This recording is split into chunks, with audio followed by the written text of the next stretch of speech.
तो welcome back students to the Guru Mantra. आज हम कंटिन्यू करेंगे साइंस के चैप्टर 2 के पार्ट सेकंड से। तो पिछले पार्ट में हमने देखा था कि न्यूट्रिएंट्स क्या होते हैं और न्यूट्रिएंट्स क्या क्या कंपोनेंट्स होते हैं न्यूट्रिएंट्स के, जैसे कि प्रोटीन, कार्बोहाइड्रेट्स, फैट्स आदि, और उनके यूजेस क्या होते हैं बॉडी के लिए। तो आज हम शुरू करेंगे डेफिशिएंसी डिजीज़ से। तो डेफिशिएंसी डिजीज़ेस क्या होती हैं? तो बेसिकली डेफिशिएंसी डिजीज़ेस ऐसी डिजीज़ेस होती हैं जो न्यूट्रिएंट्स जो आपकी बॉडी में रिक्वायर होते हैं उनकी कमी की चलती होती है। तो these are diseases caused due to the lack of required nutrients for a long period in the diet.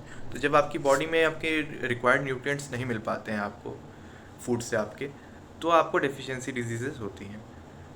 तो आगे हम देखते हैं फिर माल न्यूट्रिशन। तो when a person eats enough of food but his diet is unbalanced, it is known as malnutrition. तो देखिए यहाँ पे बहुत ही इंपॉर्टेंट चीज़ है कि person eats enough but his diet is unbalanced. तो इससे आपको क्या समझ में आता है कि आप खाना कितना खा रहे हैं ये ज़रूरी नहीं है, लेकिन आपके खाने में आपकी डाइट जो है बैलेंस्ड है कि नहीं, उसमें आपके जो आपके प्रॉपर न्यूट्रिएंट्स हैं वो हैं कि नहीं, जो आपकी बॉडी में ज़रूरत है जिस चीज़ की वो है कि नहीं, ये ज़रूरी होता है आपके डाइट में। तो जब आपकी बॉडी में आपको जो ज़रूरी न्यूट्रिएंट्स नहीं मिलते हैं तो इससे माल न्यूट्रिशन होने का खतरा बनता है। तो ये होता है माल न्यूट्रिशन। अब आगे हम देखते हैं अंडर न्यूट्रिशन। तो a person not eating sufficient food to maintain good health is suffering from undernutrition. तो ये देखिए सीधी सीधी बात है कि अगर कोई भी इंसान जो प्रॉपर सफिशिएंट फूड जितना बॉडी के मेंटेनेंस के लिए ज़रूरी है उससे कम ले रहा है तो उसको कुछ ना कुछ डिजीज़ेस होंगी ही। जब आपकी बॉडी को किसी चीज़ की एक प्रॉपर अमाउंट में ज़रूरत है, आप उससे कम ले रहे हैं, तो आपकी बॉडी कमज़ोर होगी, प्रॉपर फंक्शन नहीं कर पाएगी, तो इससे आपकी गुड हेल्थ मेंटेन नहीं रहती है। तो यही चीज़ होता है अंडर न्यूट्रिशन में कि अगर आप सफिशिएंट फूड से कम क्वांटिटी में फूड ले रहे हैं तो आपकी गुड हेल्थ पे असर पड़ता है, इसी को हम अंडर न्यूट्रिशन कहते हैं। तो यहाँ होता है हमारा ये टॉपिक ख़त्म। हम आगे बढ़ते हैं कि डेफिशिएंसी डिजीज़ेस किस किस टाइप की होती हैं और कैसे होती हैं। तो पहला आता है प्रोटीन डिफिशिएंसी से कौन सी डिजीज़ेस होती हैं। तो वह है क्वाशियोरकर, पहला डिजीज़ है प्रोटीन डिफिशिएंसी के चलते। तो इसमें क्या होता है देखिए, stunted growth, thinning of legs and protruding belly. तो आपकी प्रोटीन की डिफिशिएंसी से होने वाली एक डिज़ीज़ है। इसमें आपकी ग्रोथ रुक जाती है, आपके हाथ पैर बहुत पतले हो जाते हैं, आपकी ग्रोथ नहीं हो पाती है और आपके पेट निकलने का इसमें बहुत चांस रहता है, स्वेलिंग टाइप की हो जाती है आपके पेट में। तो ये आपकी होती है प्रोटीन की कमी के चलते। तो इसको अवॉइड करने के लिए प्रोटीन का इंटेक बढ़ाना चाहिए हमें अपने डाइट में। एग्स हो गए, फिर स्पिनच हो गया, ये सब मतलब हरी पत्तियाँ जितनी भी सब्ज़ी होती हैं इसे हम लोग ज़्यादा खानी चाहिए। तो ये हो गया आपका प्रोटीन का। फिर हम आगे आते हैं सेकेंड, प्रोटीन एंड कार्बोहाइड्रेट्स की डिफिशियंसी से होने वाली डिजीज़ है ये मरासमस। तो इसमें क्या होता है देखिए, आपके सिम्टम्स क्या है, कंप्लीट और partial arrest of growth and lack of energy. तो इसमें आपकी ग्रोथ या तो बिल्कुल ही रुक जाती है या तो बहुत ही धीरे धीरे होती है, और आपकी बॉडी में जो एनर्जी की क्वांटिटी है वो बहुत कम रहती है, यानी कि आपको हमेशा थकावट लगेगी, आपकी ग्रोथ नहीं होगी, आपकी हाइट नहीं बढ़ेगी, आपकी बॉडी में कोई डेवलपमेंट नहीं होगा बहुत अच्छे से। तो ये आपकी प्रोटीन और कार्बोहाइड्रेट्स की कमी होती है। तो इसको अवॉइड करने के लिए हमें अपने डाइट में प्रॉपर कार्बोहाइड्रेट्स और प्रोटीन की मात्रा रखनी चाहिए। फिर आगे आते हैं हम तीसरे डिजीज़ पे, जो होता है विटामिन डी एंड कैल्शियम की कमी से। तो ये है रिकेट्स। तो रिकेट्स में देखिए क्या होता है, bowed legs, bend spine and deformed bones or joints. तो देखिए रिकेट्स में क्या होता है कि आपके जो जॉइंट्स होते हैं पैर पे या हाथ पे, तो यहाँ पे आपके डिफॉर्मेशन हो जाते हैं, यानी कि आपका पैर अंदर के साइड या फिर बाहर के साइड मुड़ा जाता है। रिकेट्स भी बहुत टाइप के होते हैं, ये आप आगे पढ़ेंगे, लेकिन अभी आप बस इतना जान लीजिए कि डिफॉर्मेशन जो वो होती है बोन्स में कैल्शियम और विटामिन डी के चलते, उसे हम रिकेट्स कहते हैं। तो इसके लिए हमें कैल्शियम इंटेक बढ़ाना चाहिए, दूध ज़्यादा लेना चाहिए, ये सब होता है। फिर हम आते हैं अगले पॉइंट पे, जो है विटामिन सी के डिफिशियंसी से होने वाली डिजीज़ स्कर्वी। तो स्कर्वी क्या होता है, इसमें देखिए आपके जो गम्स हैं, इस टीथ हैं, ये आपके बहुत वीक हो जाते हैं। अगर आप ब्रश करेंगे तो आपकी सुबह ब्रश करते टाइम आपके गम्स से ब्लीडिंग होगी, स्वेलिंग हो जाएगी उसमें, ये आपकी विटामिन सी की कमी की चलती होती है। तो इसमें हमें विटामिन सी इनरिच्ड फूड लेना चाहिए, जैसे कि लेमन हो गया, गुआवा हो गया, ऐसे बहुत सारे फल होते हैं जिसमें विटामिन सी बहुत अच्छी खासी मात्रा में होती है। इसे हमें लेना चाहिए ताकि हमें स्कर्वी से बचा जा सके।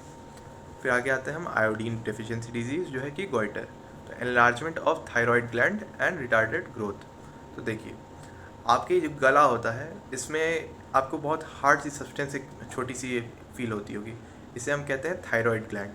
तो जो आपका गॉइटर डिजीज़ होता है ये आयोडीन की कमी के चलते होता है, तो ये आपकी थायराइड ग्लैंड को बड़ा कर देता है। इसके चलते आपके गले में दर्द हो सकता है, आपकी आवाज़ शोर हो सकती है, तो ऐसी बहुत सारी दिक्कतें आ सकती हैं और आपकी ग्रोथ भी रिटार्डेड हो सकती है। तो इसीलिए हमें आयोडीन प्रॉपर लेना चाहिए। आयोडीन का देखिए बेस्ट सोर्स होता है नमक, तो नमक आपके फूड में प्रॉपर अमाउंट में मिलते रहना चाहिए आपको, ताकि आपको थायराइड ग्लैंड एनलार्ज ना हो, आपको गॉइटर की शिकायत ना आए। फिर आगे आते हैं हम आयरन। तो देखिए आयरन डिफिशिएंसी डिजीज़ है एक अनीमिया। तो अनीमिया देखिए आपका ऐसा डिजीज़ है जो आपकी fatigue, loss of appetite and pale skin ये सब का कारण बनता है। तो अनीमिया देखिए बेसिकली ऐसा डिजीज़ है जो आपकी ब्लड की जो बॉडी में क्वांटिटी होती है उसे कम कर देता है। आपकी आयरन इंटेक अगर आपकी प्रॉपर नहीं होगी तो आपकी बॉडी में ब्लड का सर्कुलेशन बहुत कम होगा, आपकी बॉडी में ब्लड की क्वांटिटी बहुत कम होगी, जिसके चलते आपको थकावट लग सकती है, आपके भूख ना लगना या फिर स्किन बहुत पेल दिखना, इस टाइप की दिक्कतें आ सकती हैं। तो ये होता है आयरन डिफिशिएंसी डिजीज़ अनीमिया। फिर हम आगे बढ़ते हैं विटामिन के डिजीज़ जो है bleeding disease. Delay in blood clotting leads to excess bleeding. तो देखिए कभी भी आपने देखा होगा जब आपको चोट लगती है तो उसमें से खून निकलता है, या और थोड़ी देर बाद वो खून रुक जाता है अपने आप ही। तो विटामिन के अगर आपके बॉडी में कम रहा और ये ब्लीडिंग डिजीज़ अगर आपको हुई तो उसमें आपको क्या होता है कि अगर आपको चोट लगी कहीं या आपके कहीं कट लगा तो उसमें जो ब्लीडिंग होती है वो रुकती नहीं है, वो बहुत ज़्यादा ब्लीडिंग होती है और वो जल्दी रुकती भी नहीं है। तो ये आपकी दिक्कत होता है ब्लीडिंग डिजीज़ में। तो इसके लिए आपको विटामिन की इनरिच्ड फूड लेना चाहिए, अपने डाइट में आपको विटामिन के प्रॉपर रखना चाहिए। तो फिर अगला आते हैं हम विटामिन B1 डेफिशिएंसी डिजीज़ जो है कि पेरीबेरी। तो इसमें है weakness in muscles, little energy to do work and even paralysis. तो देखिए आपके विटामिन B1 अगर आपके फूड में कम होता है, आपकी डाइट में विटामिन B1 की कमी रहती है, तो आपके मसल्स वीकन हो सकते हैं, आपके एनर्जी जो रहती है बॉडी में वो कम हो सकती है, यहाँ तक कि आपको पैरालिसिस तक हो सकता है। तो देखिए आपकी बॉडी में आपके मसल्स काम नहीं करेंगे, आप कोई बहुत हैवी वर्क नहीं कर पाएंगे, आपकी बॉडी में हमेशा थकावट टाइप की लगेगी, आपको कोई भी काम करने जाएंगे तो जल्दी थक जाएंगे क्योंकि आपकी बॉडी में एनर्जी कम रहेगी। तो ये होता है आपका बेरी का सिम्टम्स। और इसमें देखिए बहुत ज़रूरी चीज़ है क्योंकि इसमें पैरालिसिस का भी आपको खतरा हो सकता है अगर आपको विटामिन B1 की कमी ज़्यादा देर तक रही तो। इसलिए विटामिन B1 आपको प्रॉपर अमाउंट में अपने डाइट में रखना चाहिए। तो ये हो गया बेरी।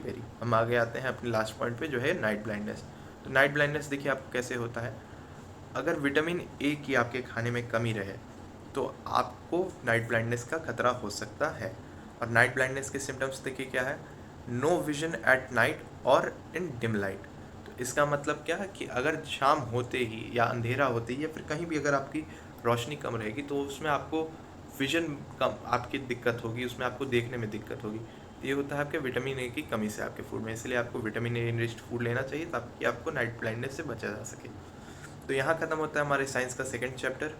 और आपके होप करते हैं हम कि आप इसमें नोट्स बनाते चलें हमारे साथ ताकि आपके रिवीजन में भी आपको काम आए, और नहीं भी हो तो आप कमेंट कर दीजिएगा, हम आपको नोट्स प्रोवाइड ज़रूर कराएंगे। तब तक के लिए अगले वीडियो में आपसे मुलाकात होगी, तब तक के लिए थैंक यू।